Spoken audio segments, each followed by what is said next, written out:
34대 산림청장 남성현입니다.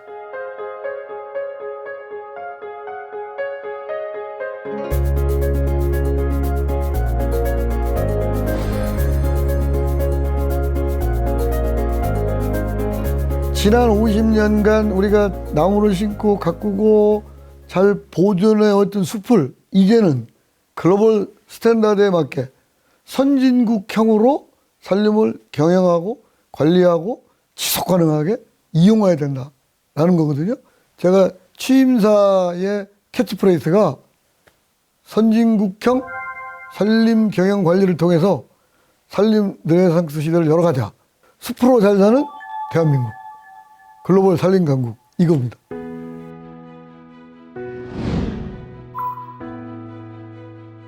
산을 갖고 있는 분들한테는 내한테 돈이 되는 보물산이 돼야 돼.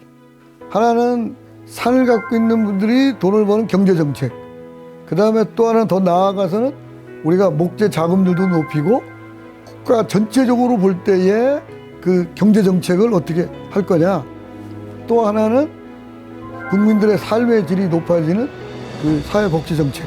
그게 두 개가 어우러지면 나무와 숲을 갖고 있는 산주, 임업인들한테 돌려주고 국민들한테도 돌려주고 그런 정책이 제가 추구하고자 하는 산림 르네상스다.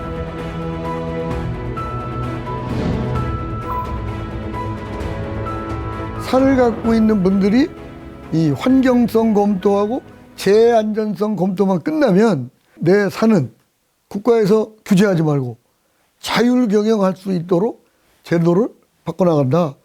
숲 경영 체험님 제도를 이제 올해부터 도입을 했어요. 그러니까 과거는 10만 평이 넘지 않으면 내가 산을 갖고 있어도 휴양림을 못 만들어. 근데 지금 숲 경영 체험님은 5헥타. 5헥타도 숲 경영 체험님을 할 수 있어요. 순수하게 임업 비즈니스, 산림산업 비즈니스로 쓸 수 있는 임업용 산지는 규제 완화를 하겠다. 산을 자율적으로 경영할 수 있도록. 그게 이제 지금 큰 틀이에요.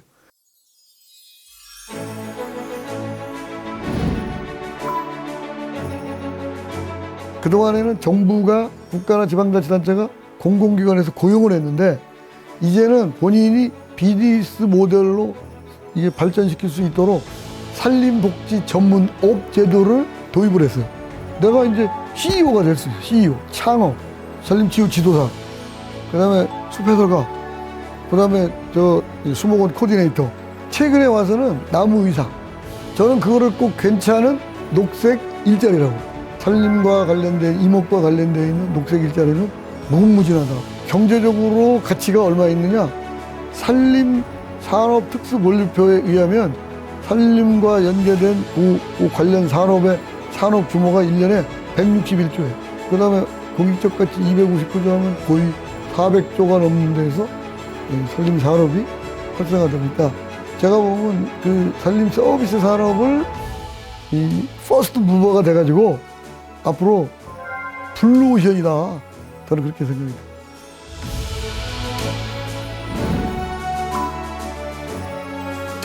산림청이 여러 가지 일을 하지만 산불로부터 국민의 생명과 안전을 지키는 일, 그게 산림청의 많은 일 중에 무엇보다도 국가가 해야 될 일이다. 저는 그렇게 생각합니다. 산불이 안 나도록 예방하는 게 가장 중요하거든요. 몇 가지가 있는데 예방 대책이 첫 번째는 이제 산불 그 감시원, 감시 인력이 한 22,000명 정도 되고 있어요. 그 다음에 이제 그분들이 다 우리나라 넓은 면적의 산을 다 커버를 못하니까 전국의 주요 산에 한 1,400여 대의 산불 감시 카메라가 있거든요. 24시간 이제 그걸로 감시를 하는데 이제 최근 들어서는 이제 AI가 탑재된 아주 인공지능에 의한 산불 우회 감시 카메라 시스템이 되면 24시간 그야말로 스마트한 산불 감시가 된다. 그리고 이제 산불이 안 나야 되는데 산불이 나면 일단은 전국을 저희가 12개 권역으로 지금 권역을 해놨어요. 그래서 우리나라에서 가용 헬기가 한 200대 정도 돼요. 평상시는 이제 지방자치단체가 임차한 헬기하고 산림청이 이제 산불 진화 전용 헬기가 30분 이내에 또는 늦어도 50분 이내는 골든타임을 해서 출동을 하거든요. 그리고 이제 대형화되면 군헬기, 그 다음에 기타 국가가 갖고 있는 유관기관 헬기 총동원해서 산림청이 컨트롤 타워가 돼가지고 행정안전부, 또 소방청, 각 지자체, 국방부, 기타 유관기관이 협력을 해서 진화 시간이 굉장히 단축되고 있다. 우리나라 산불 시스템은 세계적으로 거의 제가 보면 5위권 안에 들어가 있다. 그래서 우리의 산불 진화 기술을 지금 다른 데서 벤치마킹도 하고 있거든요. 올해는 캐나다에서 아주 큰 산불이 났는데 우리가 이제 캐나다에 이제 산불 진화를 위해서 산림청이 70명, 그 다음에 소방청이 70명, 그 다음에 외교부 등 그 행정인력, 그래서 총 150명이 캐나다 동부지역 퀘벡주에 가서 한 달간 캐나다 산불을 끄는 거를 아주 도와주고 왔어요. 그래서 캐나다 총리께서도 그 우리 이 진화대원들 귀국할 때 비행기 안에까지 오셔가지고 감사하다 이런 얘기 할 정도로 그 국제관계가 굉장히 좋아지고 있고, 저희가 모든 산림 재난 분야에서도 국내뿐만 아니라 외국에까지 가서 아주 선도적으로 국제 산림 재난에 지금 대처해 나가고 있다, 그렇게 말씀을 드립니다.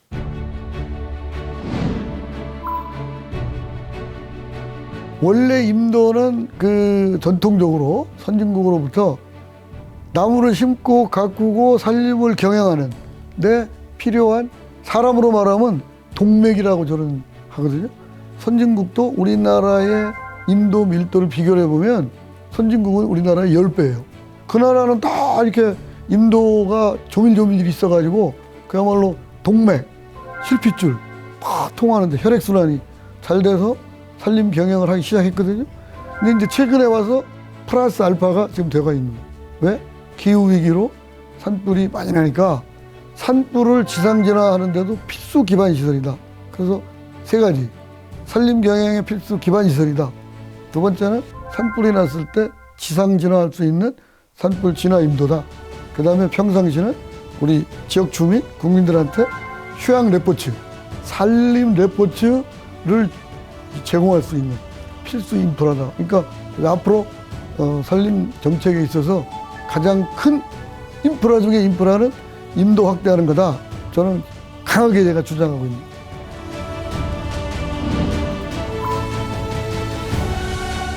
하나는 그 임업인들 의견을 다 듣고, 그래서 작년 올해 약 한 300여 건의 규제 완화 과제를 다 내서 그중에 60%를 다 해결했어요. 나머지 40%는 국회에 가 있어. 국회에서 법만 통과되면 300여 건의 규제가 거의 완화된다고 보면 돼요. 그래서 지금은 저는 임업인들, 산을 갖고 있는 분들로부터 굉장히 산림정책 제대로 가고 있고 산림정책한테 감사하다, 그런 얘기를 들을 때 제가 제일 기분이 좋고, 또 하나는 산림 재난이 산불하고 산사태가 작년 올해 많이 났어요.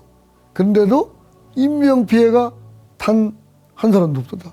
그거를 저는 굉장히 보람이라고 생각을 하고, 지방자치단체의 협력관계를 제가 계속 강조하고 다니거든. 지금 각 시장, 군수, 구청장들, 지역 주민들이 산림청에 대한 관심과 협조, 산림청에 대한 느낌이 굉장히 좋아지고 있다 하는 걸 느껴요. 올 6월 달에 시장, 군수, 구청장 초청 간담회를 했어요.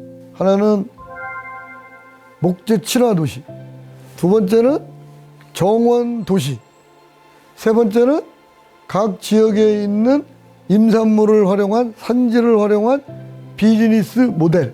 이렇게 세 축으로 우리 시장군수 구청장 때 대표적인 것만 세 개를 소개를 해드렸더니 시장군수 구청장님들이 전부 다 산림정책 방향이 너무 좋다.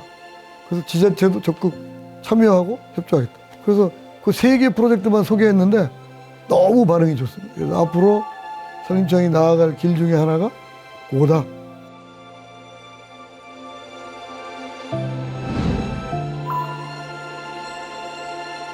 국토 녹화 50주년이 되는 해에 유네스코 세계 기록 유산으로 등재 후보로 제출했다는 것은 큰 의미가 있다.